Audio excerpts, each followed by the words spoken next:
Dr. Aloy Kamuraji, UNICEF representative to Barbados and the Eastern Caribbean area, Ministry of Health officials from the Eastern Caribbean countries and Barbados, chief medical officers, EPI managers, PAHO and UNICEF colleagues, members of the media. I extend a warm welcome on behalf of the director of PAHO, Dr. Carissa Etienne, and the Director General of the World Health Organization, Dr. Tedros Adhanom Ghebreyesus. The COVID-19 outbreak and response has been accompanied by a massive infodemic, an overabundance of information, some accurate and some not. And that makes it hard for people to find trustworthy sources and reliable guidance when they need it. An infodemic is an overabundance of information, good or bad. That also makes it difficult for people to make decisions for their health. The COVID-19 infodemic can harm health. Informed, engaged, and empowered communities are the bedrock of arrival of the new vaccines, treatments, and tests that will be introduced and to reduce the spread of COVID-19 and save lives. In this regard, we need to ensure access to trusted information and effectively manage misinformation and rumors. We need to activate or strengthen national fact-checking and rumor monitoring capacity and recognizing that rumors and misinformation can be as dangerous as COVID-19. With communities fully engaged and actively participating through the full cycle of planning, delivery, and assessment for vaccines, the new biomedical tools, demand for these vaccines can be increased, leading to widespread and effective uptake and use. The empowerment of people and communities is not an abstract idea, and there is a concrete and measurable step that can be taken to ensure citizens are engaged and ready to support the new COVID-19 vaccines. Though communication needs may be slightly different for each tool, the principle remains the same. We have to promote their safe and successful introduction. PAHO and WHO holds regular press conferences in various languages to improve communication with the whole wide world. WHO has been monitoring global conversation on COVID-19 to detect early signs of growing interest and public engagement. Vaccine hesitancy is hampering the rollout of vaccines. The first procured through COVAX vaccine outside of India began arriving to recipienting countries in the Eastern Caribbean just during the Easter weekend. Barbados being the first recipient country, and by 10 April 2021, all countries received their first shipment.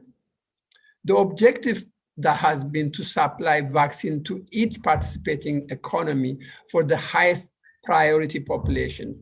In the first half of the year, building towards the goal of protecting at least 20% of the population by the end of 2021.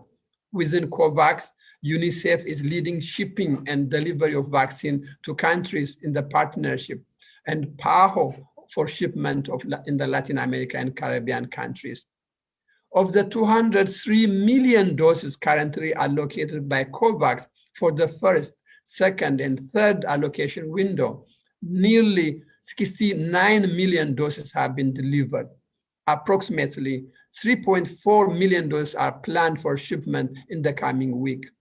Grenada received approximately 11% of the target population, Dominica 20% of the population, St. Lucia 14%, St. Vincent 11%, Barbados 11%, St. Kitts Nevis 20%, and then Antigua Barbuda 14%. Our campaign today with the slogan COVID-19 vaccines bring us closer in response to the alleged vaccine hesitancy and resistance resulting in low uptake of the COVID vaccine in the Eastern Caribbean countries, and keeping with the request made by some member states, at least two of the ministers of health, articulating the need to the Pan American Health Organization in partnership with UNICEF have developed a communication materials based on the issues and concerns on vaccine hesitancy. This communication material include videos, banners, social media cards, and radio public announcements. And an electronic copy of the campaign material will be shared for your viewing this morning. I ask the media houses to take this opportunity to bring this information to the public through the corporate social responsibility. The campaign is based on social data given an important perspective on community knowledge gaps, perceptions, and behavior. Understanding the drivers of behavior is also critical to understand why people may or may not be practicing public health and social measures. For something as complex as human behavior, a mix of data sources is important. What we do as a certain study at this point in time could be changing in the next few weeks and so forth. For example, if you go online and then check for blood clots and thrombosis in relation to AstraZeneca vaccine, if you Google in late March and April under this keyword, the risk of thrombosis, the contraceptive pills would be higher, dangerous than the AstraZeneca vaccine for those who would have been taken and then looked at the data. However, the top lacked information would have been contraceptive pill has a higher potential blood clot rate than AstraZeneca vaccine. The comparison has been resonating strongly on social media platforms. Users express confusion and frustration over why the risk of thrombosis was enough for authorities to allegedly take AstraZeneca jab off the market in some countries, whilst comparable levels of risk are seemingly deemed acceptable for other products, as I mentioned. We need to listen to the concerns, translate science and communicate risk. We need to promote resilience to misinformation and engage and empower communities. While it is not possible to completely eliminate, it is possible to manage infodemic. For this, infodemic management must be backed by science, rely on evidence-based intervention, make use of the best practices, including sharing experiences and continuous. We understand misinformation, disinformation, fake news can cause real harm to health and public trust, social cohesion, and emergency response. To manage the infodemic, we need an evidence-based framework. These campaigns are the right information at the right time in the right format. I thank you very much. Thank you very much, Dr. Gabri, for those opening remarks and for re-emphasizing the need for trusted information and for us to counter the misinformation and to manage the infodemics. Thank you very much. I will now ask Dr. Alois from UNICEF to bring some remarks. Over to you. Thank you, Dr. Karen Paulson. Can you hear me? Yes, Dr. Alois. All right, thank you. Honorable Molwin Joseph, Minister of Health, Wellness and the Environment of Antigua and Barbuda. Honorable Nicholas Steele, Minister of Health, Social Security and International Business of Grenada.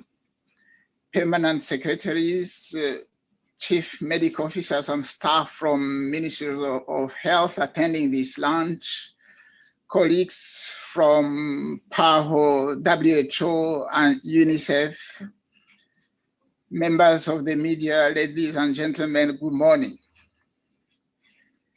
Thank you everyone for joining the launch of the communication campaign supported by PAHO and UNICEF. COVID-19 vaccines bring us closer. Choose to be vaccinated. I seize this opportunity to commend all Caribbean countries and territories for the leadership and determination demonstrated in tackling timely COVID-19 pandemic.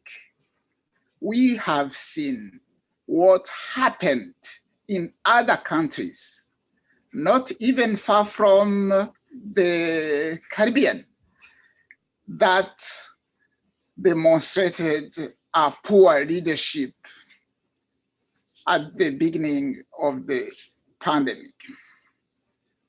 Despite fiscal constraints, the Caribbean sub-region is among the first countries worldwide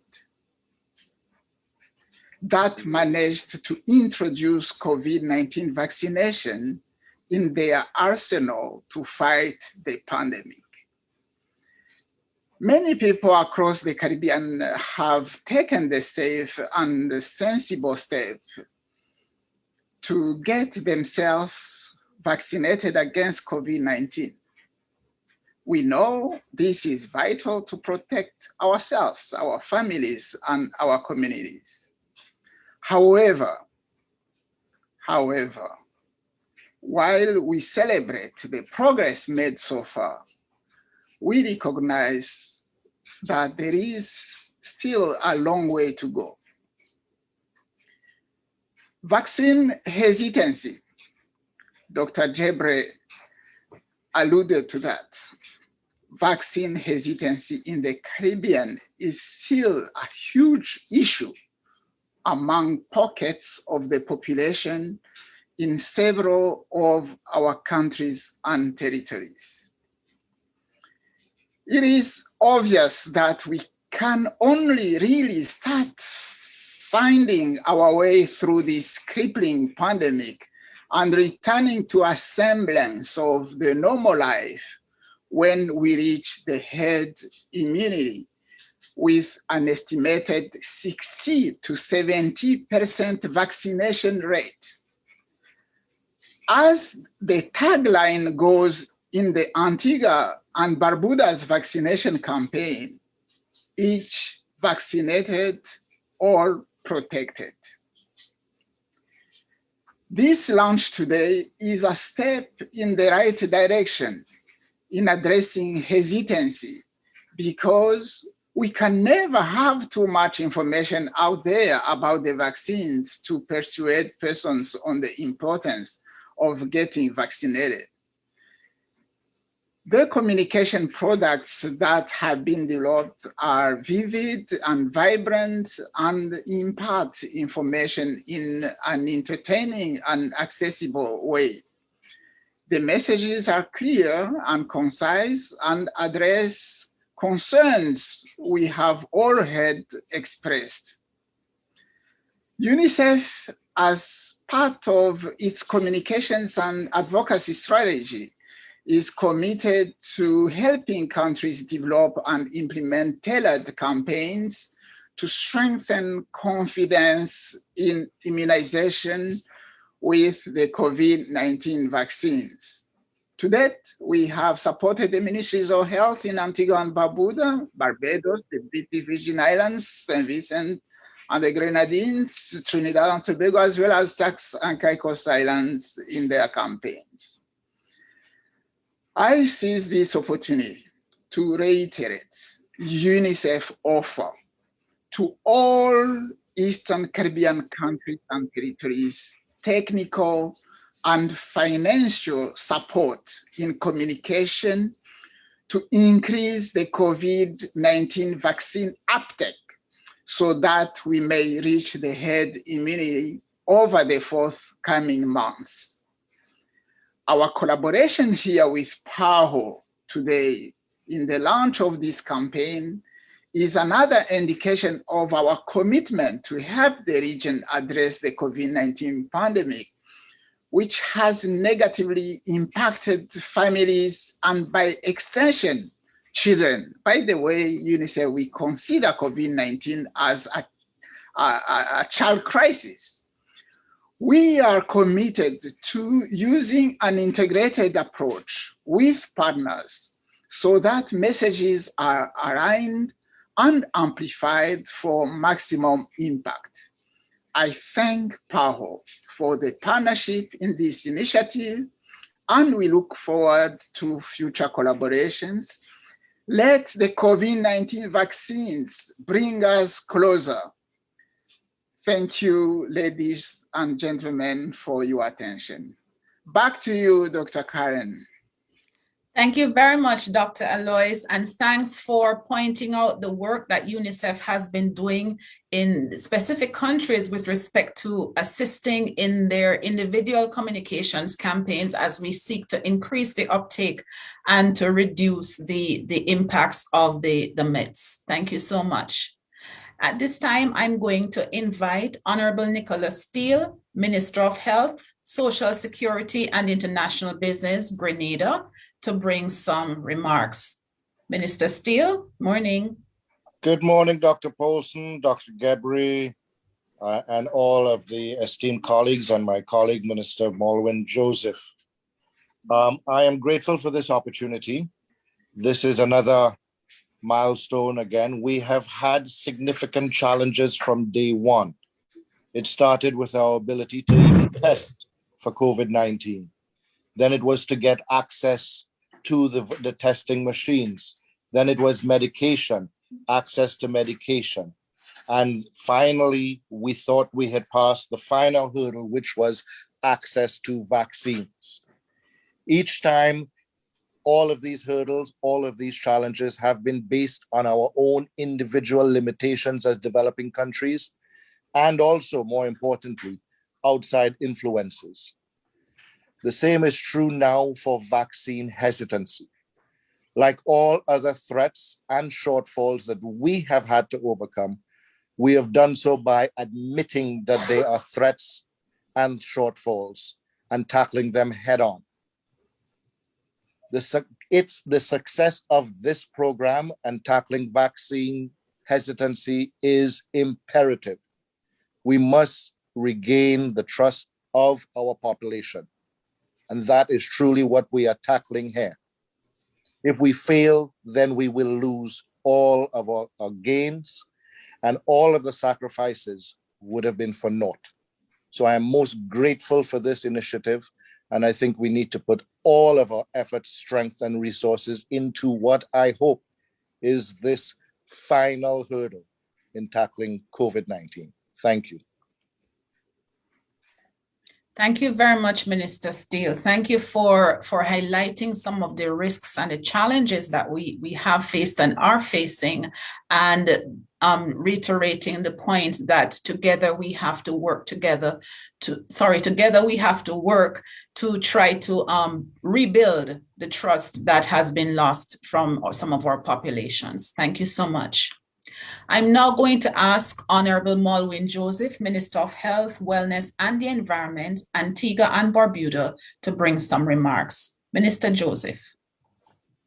Well, thank you very much, Dr. Paulson. Let me also recognize Dr. Itadis Gabriel and my other colleagues, and express, first of all, my deep appreciation to PAHO and UNICEF for coming in such a short time to address a critical problem facing all of us here in the Caribbean. I want to commend PAHO for its nimbleness, however. This is not the first time that PAHO has had to step in to assist us in taking urgent measures to overcome a problem. To address the issue of vaccine hesitancy brings to mind that there is indeed a possibility that this hesitancy in public health points to a larger problem. And even though this response is critical, we cannot ignore the possibility that vaccine as a public health measure is not fully understood. And so this might also suggest that beyond vaccine, there is a need for greater emphasis on public health education, especially in the area of primary health care. PAHO's intervention, therefore, must also be seen in the context that if vaccine hesitancy results in the spoilage of vaccines, then that creates another problem in terms of our countries accessing the appropriate amount of vaccines for the population. I want also to debate a bit, because I'm looking beyond COVID-19. And I now have to wonder, having participated in several of these meetings, whether or not the lack of success in fighting NDCs and fighting simple issues such as front of labor packaging, they are not also related to the lack of education in our population. And if COVID has done anything, or let me put it this way, if COVID has done many negative things in the population, perhaps the most positive thing that COVID has done for us is to alert us that we have a lot more to do in terms of getting our population on board. We cannot see COVID as totally negative, because as we know, one of the things that has exacerbated COVID-19 as a disease is the prevalence of NDCs in our population. And so I welcome this initiative, but I wish to say that all the weaknesses that we have discovered as a result of COVID requires the involvement of the population, and it also requires a recognition that we need to educate our public more in terms of personal responsibility beyond COVID. One of the biggest drawbacks we have in the Caribbean, Antigua and Barbados, no exception, is that we just do not get our citizens to take up their personal responsibility. And this problem now is manifested graphically in our experience with COVID. And so I welcome this campaign, and I'm hoping that from this campaign would result in a greater recognition that education of our population is as important as the very medication we would wish for our population to accept as being safe and efficacious. I look forward to this discussion, and I thank you very much for the opportunity. Thank you very much, Minister Joseph, for showing us a positive spin on COVID, in a sense, in that COVID has shown us where we need to do more work and the importance of involvement of communities and personal responsibility for members of the populations in terms of health, and the need for public health education in the wider context of primary health care. So yes, we still have a lot to do and a long way to go. And as you pointed out, COVID-19 has shown us some of the areas that we need to really do a lot of work in. Thank you so much, Minister. So at this time, I'm going to ask my colleague, Dr. Darlene Amir-Taylor, Family and Community Health Advisor, to give us an overview of the situation of COVID-19 vaccines in the Caribbean. Over to you, Darlene. Thank you so much, Karen. So what I'm going to do in the next minute is just to give a brief overview so we could get an idea in what context this campaign is being launched. The next slide, please. So in general, just to let you know that most of the vaccines that are being utilized in the Caribbean is AstraZeneca, whichever form, but AstraZeneca is one of the most used. And later on in the following slide, I'll show you that most countries are actually combining vaccines. We have very few countries only using one. The English-speaking Caribbeans are all participants of the COVAX facility, and we have 4 advanced market commitment countries, meaning that they receive vaccines through a donation mechanism as opposed to other countries that are self-financing. And most of the Caribbean countries started their deployment in February and March. And this is very important because what we're going to see in the next slide is a result of barely 3 to 4 months work. So as I said earlier, the vaccines that are most used is AstraZeneca, and Vaxeria, Covishield. We have some countries using Pfizer, Moderna, Gamaleya, and this is in the full Caribbean. And as you will see, we have more than 25 countries there, and that's because many countries are combining the use of COVID-19 vaccines. So in the next slide now, we're going to see how many vaccines have been applied. And this is a cumulative chart, and we're looking at first doses and second doses. But what it's saying is the intensive work that many countries have put in place to roll out the vaccine program. So we're looking at countries like Barbados, for example. Over 100,000 vaccines have been applied in less than 4 months. And this is an intensive work that I think we need to recognize our nurses, particularly now that we're in the month of nurses, International Day for Nurses, because we know this is an intensive work. We see countries like Guyana above 140,000 vaccines being applied. The next slide, please. We have some countries that with a bit less, but we still, 20,000, for example, above is Grenada, is a lot of vaccine being applied. That's again, to recognize that this modality of vaccination is relatively new. We had much more experience in vaccinating children than adults.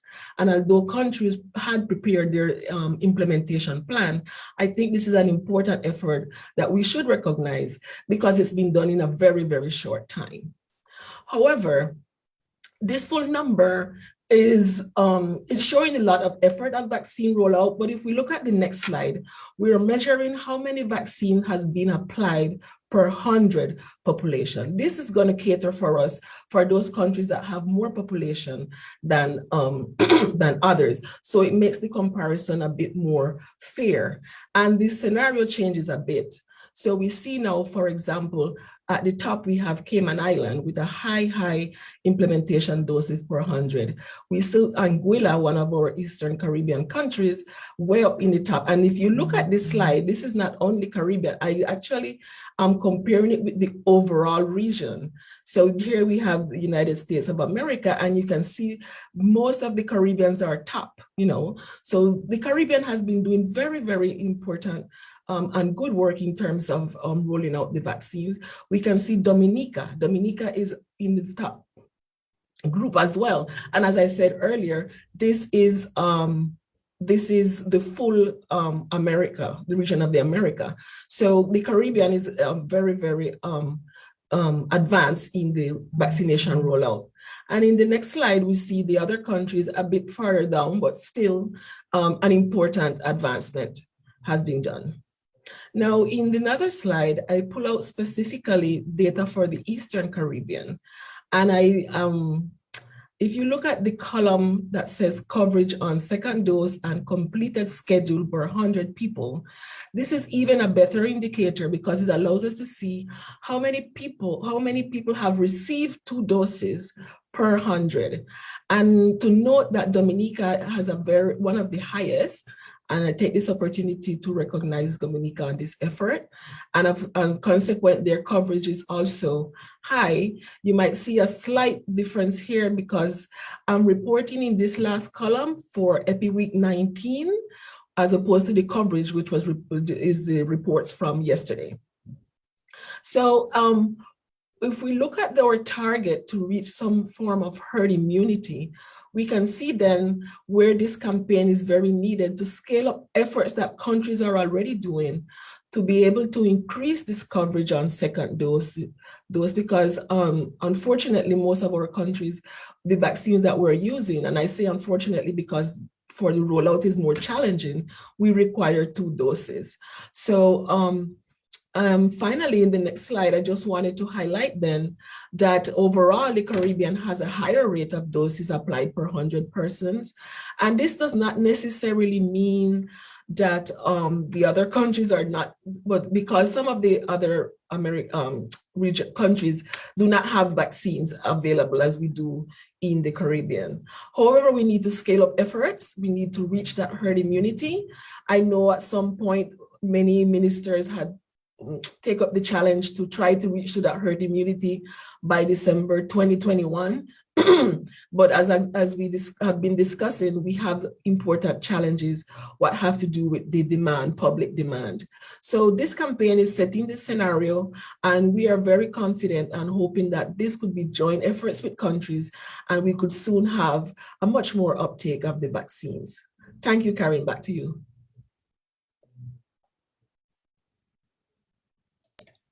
Thank you very much, Darlene, for showing us the numbers, which show us that, yes, we are doing pretty okay, but we still have a lot to do.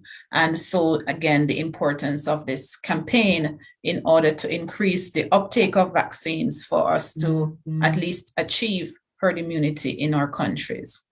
So now I'm going to ask Dr. Lisa Trotman, Communication for Development Specialist at UNICEF, and Ms. Lisa Bailey, our Communications Consultant, PAHO, to now showcase some of the campaign materials.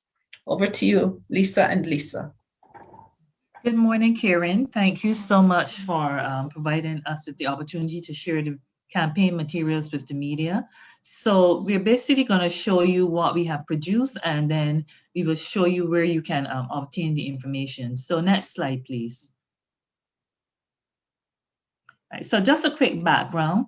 As you would have heard, that there's high vaccine hesitancy. It was higher, we would say, probably early in the year. So what UNICEF and PAHO we did was that we did a review of social media posts to understand the sentiment of our Caribbean people and what they were saying. What we recognized, there were lots of myths about the vaccine, and and this was leading to vaccine hesitancy. We also realized that the pandemic had negatively impacted all sectors of the society throughout the Caribbean. And for UNICEF, as Dr. Alois would have alluded to earlier, children were some of the silent victims of COVID-19 due to the impact on their families, education, their social lives, among other impacts. So this whole idea about getting involved in vaccination is very important to us. Next slide, please. So our objective was to address some of the concerns that Caribbean people had, and which some of them still do have about the vaccine. Next slide. So the campaign, we would have done radio ads, posters, different social media cards for the different social media platforms, as well as television ads. Next slide, please. And the topics are going to focus on what we saw were coming up from when we examined the social media posts. There were concerns about vaccine safety, how they were developed, how do they work, and the benefits of taking the vaccines. And based on that, then we decided that these will be the topics then that we will focus on for our campaign materials. Next slide. So as I said, we've done posters and social media cards, and I'm just going to take you through those quickly, and Lisa will take you through the TV ads. So again, one of the issues about vaccine safety, and we felt we needed to remind the public that the vaccines aren't approved unless they're safe and effective. They go through the same processes as well as other vaccines which we know about. Next slide. Again, looking at vaccine safety, we wanted to make certain that the public know that vaccines, they do go through 3 different clinical trial phases. They're constantly being monitored, and that this was a big issue, that there's nothing in the vaccines that would affect your genetic code. Next slide, please. And then how do they work? Again, there were some misconceptions about how they work. So our campaign is focusing on educating persons about how they work, and that they help your immune systems to fight infections faster. The radio ads and the television ads will go into a bit more details, but this is what you will find on the posters, that in a nutshell, vaccines, like any other vaccine, help your immune system to fight infections faster. And then the side effects. Initially, before we had many people coming forward, there were so many concerns about the side effects. You would have seen lots of memes and so on social media posts about what would happen if you took the vaccine. So we felt we needed to dispel those myths, and just to let people know that they're just common symptoms you find primarily in any vaccine: soreness at the injection sites, chills, nausea, body aches, fever. Next slide. Right, and then the benefits. We wanted for people to recognize what were the benefits of taking the vaccines. They're going to help to build your immune system, to emphasize the fact that if you are fully immunized, it will protect you from severe illness and the complications that were associated with COVID-19 and reduce your risk of hospitalization. So these are the key messages that we have in our campaigns. And I'm going to ask Lisa now to focus on the television as well as the radio spots. So over to you, Lisa. Thank you, Lisa.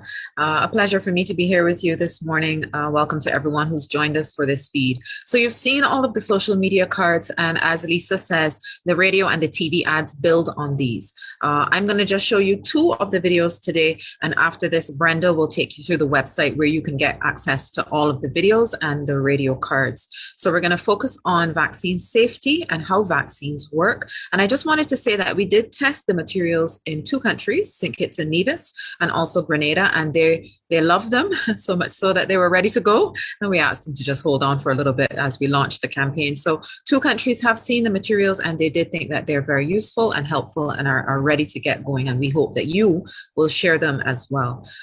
We thought it was important, as Lisa said, to focus in on what we are hearing, what we're seeing people say are the concerns, and we're going to focus in on vaccine safety. And to do that, we thought it was important to use a trusted someone who works in healthcare in the Caribbean, who is known in the Caribbean. So that video features Professor Peter Figueroa. He's head of the Caribbean Immunization Technical Working Group called CITAG, and he talks about vaccine safety and the fact that it is a priority. And then the other one that we'll show you this morning talks about how vaccines work, because we realize that persons do have some concerns about how these vaccines actually work in your bodies. I've listened to what the ministers have said. We are here to support you. This is just the beginning, and we do want to continue, because as it was said earlier, this continues to change. The messages that would have come out last year, even 2 months ago, would be different. So we do intend to continue to update the messages, to continue to support you, and we really hope that you will use these materials. So I'll let Brenda share those 2 videos now. So Brenda, you can share screen and share those 2. Thank you.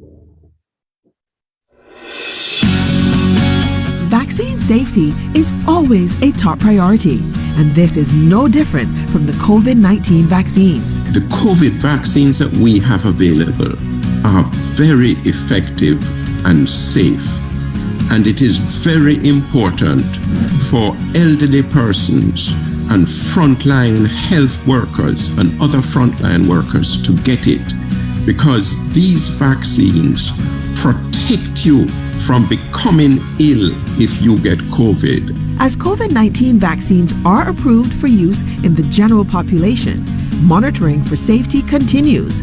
Each COVID-19 vaccine goes through the same clinical trials and rigorous study as with all other vaccines, with the focus on safety and efficacy. Nothing goes into the nucleus, nothing affects the genetic code of the human. It is a very safe vaccine. This is a vaccine that we all need to take because it will keep us safe. Vaccines bring us closer. Choose to get vaccinated.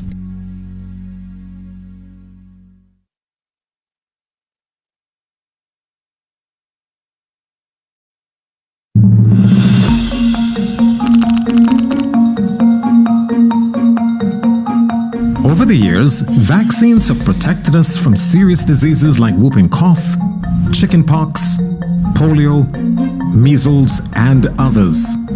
Vaccines help your immune system do its job better and faster, and that protects you from serious diseases. Like a police officer, your immune system is always on patrol in your body looking for invading germs. When it comes across a germ, it begins releasing antibodies to fight the germ. These antibodies work to attack, weaken, and destroy the germ. The COVID-19 vaccine is no different. It will work to help your immune system fight COVID-19 effectively. You are important to your family and friends. Vaccines bring us closer. Choose to get vaccinated. So those are just 2 of the 5 videos, and I want to encourage you to please use them freely. Please share them with your counterparts, your colleagues, your friends on your platforms. And what we will also do is share the scripts with you, because if there's if you want to do the radio ads in your own voice, in your own dialect, we will share the script with you. So that if you want to do that, you can do that as well. So please use the materials and let's let the vaccines bring us closer. Thank you. Brenda?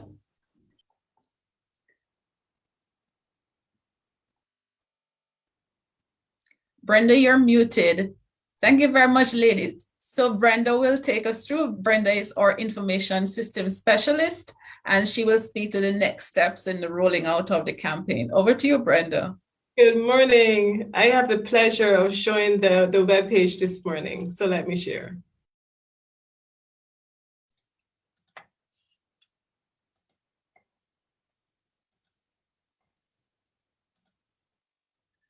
Okay, so the campaign webpage is actually hosted on PAHO's website.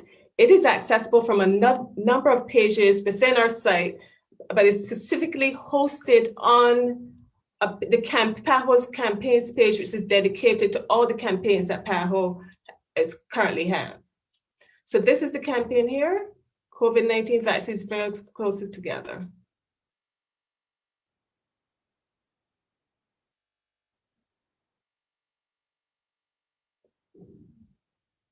Okay, so the communication materials which my colleagues would have spoken about recently are including videos, social media cards, public service announcements are all hosted here. These are the 5 videos which were mentioned by Lisa previously. Then we have the public service announcements. The public service announcements are easy to play and download. For example, Vaccine safety is always a top priority. Like other vaccines, the COVID-19 vaccines being developed have been through the same trial phases and rigorous process required for all vaccines. Global efforts on the development of the vaccines are built on existing research from previous coronaviruses like MERS and SARS-1. As COVID-19 vaccines are approved for their broad use in the population, be reassured that they will continue to be monitored to identify any adverse events. Your safety is our top priority. Vaccines bring us closer. Choose to get vaccinated. A message from the Pan American Health Organization, UNICEF, and the Ministry of Health. okay, so you just click on this button to play the PSA and to download the instruction here to download. Just right click and you download the PSA. These next 6 videos were not developed specifically for the campaign. They're actually recordings of messages done by prime ministers, ministers of health, and the nurse when the COVID-19 vaccines provided through the COVAX facility were delivered in the Eastern Caribbean last month. We thought that these short clips would add value to the campaign as they touch on some salient points about vaccines and vaccination, including the efficacy, the economic impact, herd immunity, and dispelling some myths. We even have here a vaccine recipient who provided a testimonial.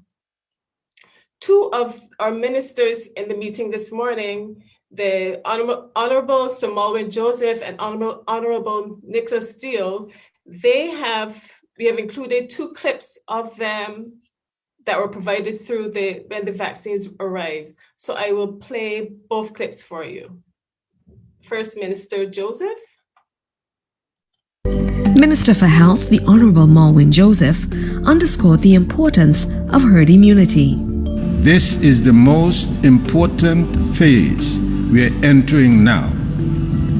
Because unless we achieve herd immunity in Antigua and Barbuda, we are not going to be on the level of the developed countries on whom we rely for our business, our markets, United States and United Kingdom. Within a matter of 2 or 3 months, they would have achieved herd immunity. We must not be left behind. We must also achieve herd immunity in Antigua and Barbuda.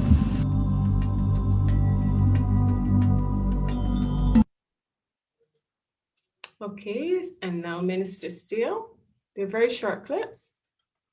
There is a light with the arrival of vaccines into Grenada. And that light, if we use these vaccines appropriately and quickly, will be the light at the end of the tunnel. We have fragile economies, fragile health systems.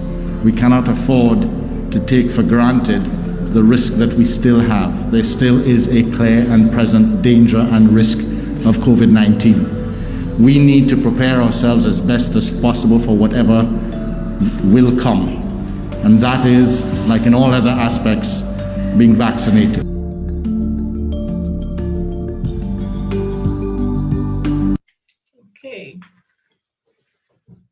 Okay, here are the social media cards which my colleague Lisa spoke about. The social media cards are designed specifically for the social media platforms, Facebook, Twitter, and Instagram. The cards are color-coded based on the 5 topic areas. Like, for example, this first card is for Facebook in red. And if you look at the other one that is color-coded red, that's for a Facebook cover page. And then for Instagram, they're all the same message, but for different platforms.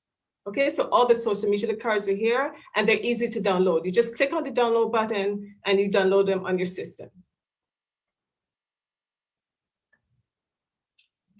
These are the scripts for the suggested messages for the social media cards, which we will be using to promote the messages. So they're here available. If needed, you can download them. So these are the messages for each of the topic areas.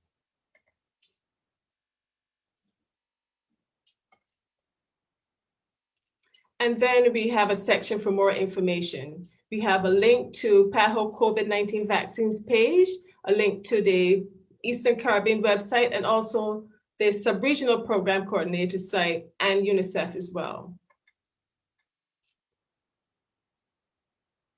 As Lisa mentioned, we will be updating the page continuously as new information comes to hand, so please feel free to continue to monitor our page.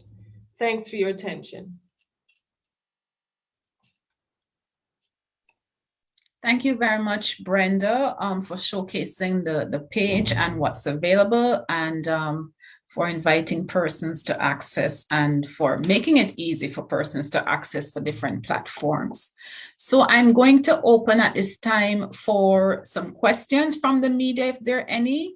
And we're joined by our colleague, Dr. Karen Broom, who is the advisor for immunization for the Caribbean subregion.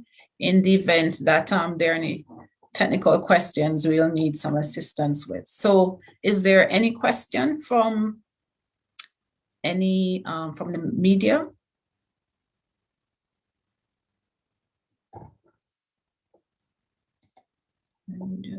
I'm seeing a hand. Paula Lindo, can you identify yourself, please, and proceed?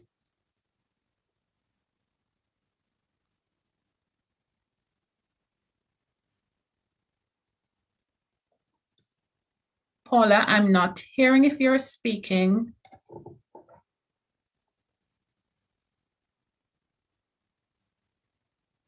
Okay, right, there we go. Right ahead. Yes, go ahead. Thank you. So I have no problem. I have 3 questions actually based on the information that was presented. The first one is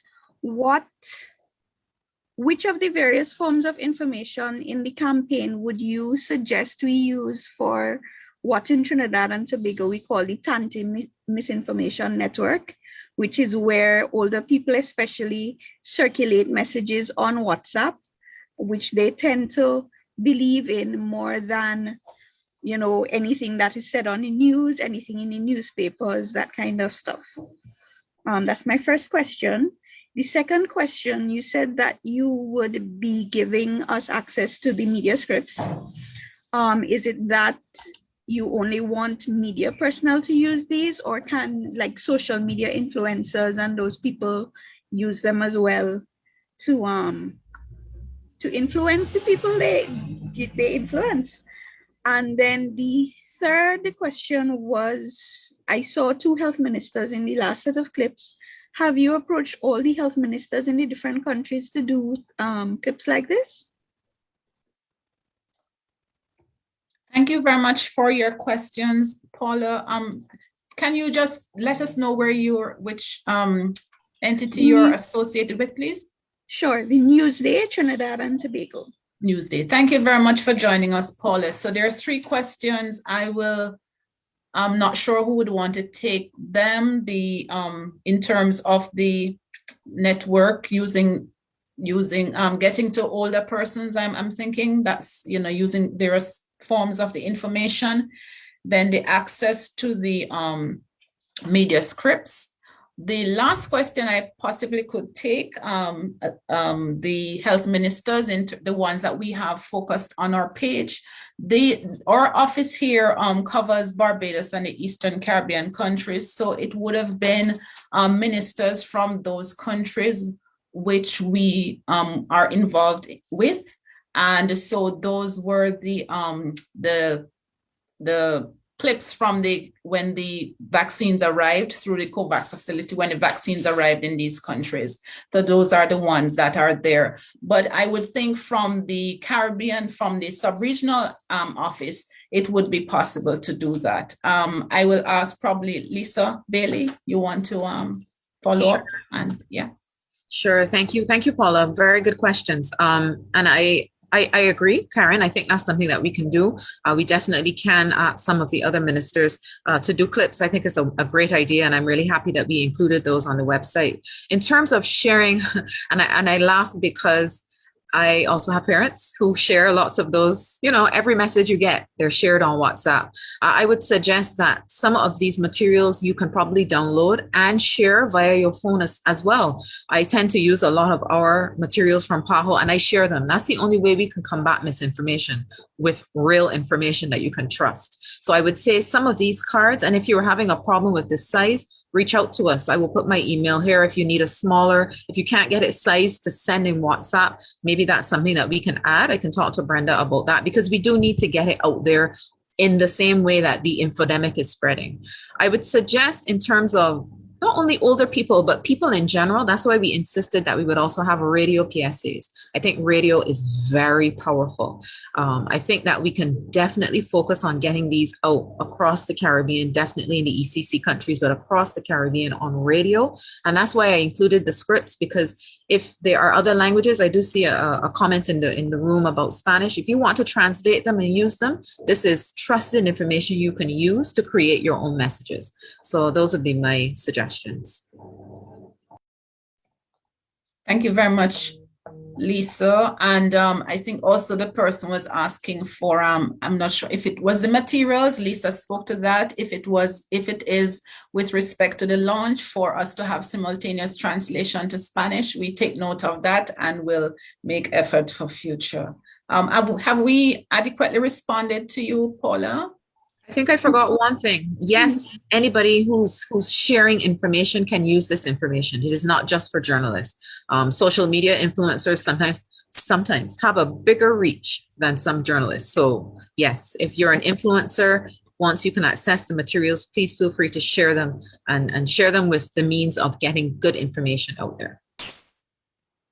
Yes, that answered my questions. You said the cards can be shared, but are the videos of a size that we can also download and share them? Brenda? Yes, you can actually download the videos from YouTube. And if you contact us directly, we can make arrangements. If you're not permitted to do so, we will send you the video. So just make contact with our office. Okay, thank you. I see a hand, Nadine. Hi.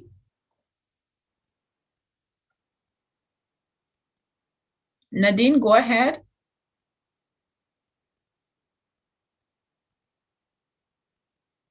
You're still muted, Nadine.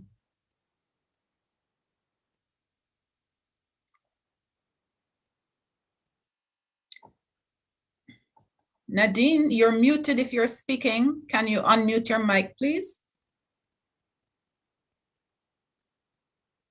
I was trying to unmute her, but while we wait, While we wait on her, there's a question in the question and answer box. Mhm. I know that there has been some hesitancy in pregnant women and breastfeeding mothers when it comes to taking the vaccine, and there have been mixed views from doctors regarding these women using the vaccine. Has there been any new research suggesting the safety of taking the vaccine? Darlene, would you like to take that one? Yeah, I could start, and then if anything, Karen could. Mhm. But what the guidance says, and in most vaccines, because we do have guidance specific for each vaccines, but what it generally says is that if the pregnant woman and if the was the pregnant woman and the other one was the breastfeeding mom, if they are in the high risk group, then they should take the vaccine. So high risk group meaning that you have some underlying conditions, or you're a frontline worker, or you're highly exposed to getting COVID-19, then the guidance says you should take the vaccines. So there's no evidence to show that the vaccine does any harm. More research is being done, but if you're in the high risk, obviously the benefits outlay any potential risk. Over. Thank you. I think Nadine probably disappeared. If you're hearing Nadine, maybe you could type your question or comment. Probably she was having some difficulty. Dr. Paulson, she said it was accidental, so you can move on. Okay. Dr. Gabre, please go ahead.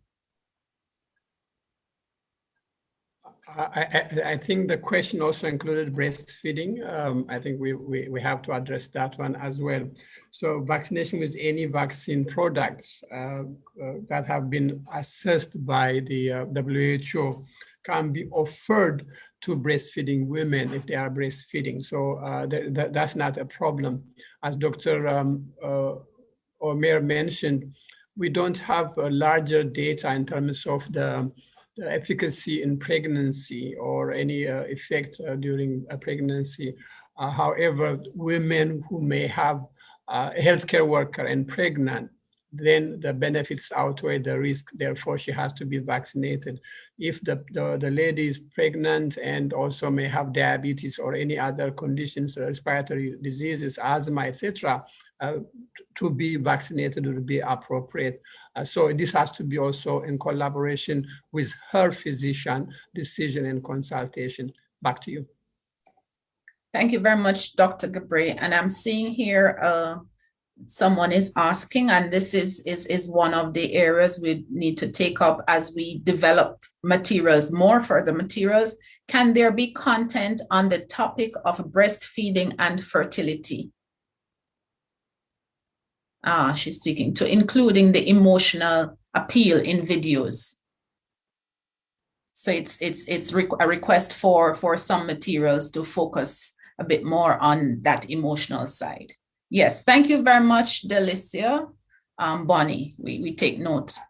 Are there any additional questions or comments? I'm not seeing. Oh, yes, sorry. Sharia, hope I'm pronouncing your name correctly, Brathwaite from the Nation newspaper. Welcome, thanks for your comment, your question. We have a major concern about businesses intimidating their workers to take the vaccine in Barbados, and a petition was submitted to the Prime Minister. I would like to know how PAHO feels about this, given there is a concern about vaccine hesitancy in the region. Dr. Gabre, would you like to take this one? A concern about businesses intimidating their workers to take the vaccine in Barbados, and a petition was submitted to the Prime Minister. What's PAHO's views about this, given that there is a concern about vaccine hesitancy in the region? Thank you very much for that question. I don't want to speak directly about the government petition and response. That I will leave it to the government to respond. However, from WHO point of view and PAHO, we does not envision that countries will implement mandates of vaccination against COVID-19 at this time.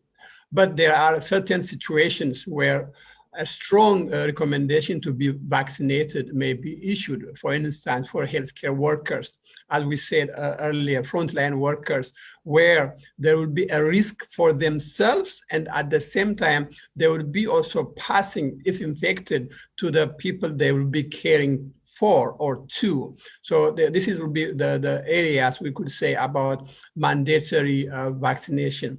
However, in situations where voluntary vaccine uptake is inadequate, the COVID transmission rate also remain unacceptable. And then that will result in the so-called lockdowns and shutdowns. In order to avoid this kind of situation, sometimes there may be needed to have mandates for requirements for vaccination. At present time, we have very limited doses of vaccine. We are looking at the 20% of vaccination doses at the end of this year. Therefore, there is no way we could talk about mandatory vaccination.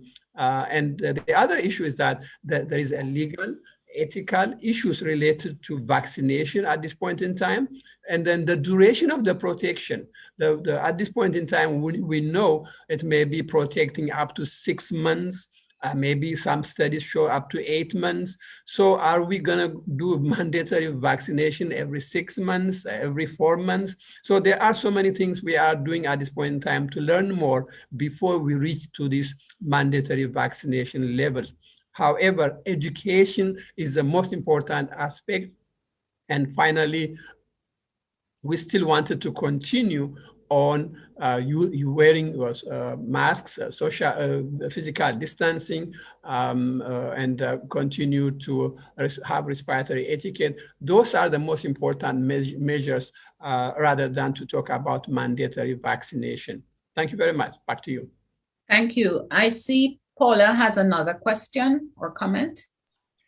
Sure. In the slides earlier by, I think it was Dr. Omer, right? She was talking about the vaccinations per 100 population, but I wanted to know if those statistics took into account the fact that while countries may want to vaccinate their people and people may want to get vaccinated, we also have an issue of not being able to get vaccines. So I don't know if that was factored in. Actually made the comment that although we see the Caribbean at the top, it does not mean necessarily that the performance from the other countries are affected, but rather it may be related to access as well. So that has to be considered when looking at those numbers, definitely. But overall, we see a different scenario in terms of access to vaccines in other countries outside the Caribbean as opposed to the Caribbean. Over. Thank you. There's a question, how do we access vaccines in Barbados? I believe that's through the Ministry of Health, and there is a dedicated GIS COVID site where you can obtain additional information if required. There's a comment here from Beverly. Important that policymakers be reminded that an enabling policy environment with policy coherence across sectors is just as crucial as education for NCD prevention and control. The policy environment is an important factor in making the healthy choice the easy choice. Well said, Beverly. Thank you very much. Is there any additional question or comment? I'm not seeing any. Okay. Okay, so I thank you all very much for your engagement. Thank you for your questions and your comments. We take note of them, and the suggestions for additional material, keep them coming, because as was said, we will continue to update as new information becomes available, because the situation is evolving even as we speak. So I would like to, on that note, thank very much Honorable Nicholas Steele, Honorable Malwin Joseph, Dr. Alois, Dr. Gabre, and colleagues from PAHO, UNICEF, and others, members of the media, for joining us this morning for this launch. We continue to encourage you and to ask you to visit the site, to access the materials, to download, to share, as we try to get the message across that COVID-19 vaccines bring us together. So choose to get vaccinated. And with that, I thank you very much. Do have a good day and a good weekend. Stay safe. And Bye. we have a photo, please. Group photo, please. Oh, sorry. Can you all open your cameras, please, so that we can have a photo? Brenda, you can tell us when you're ready.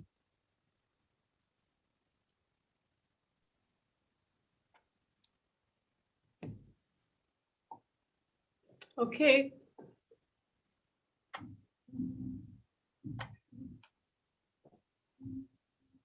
One second, please.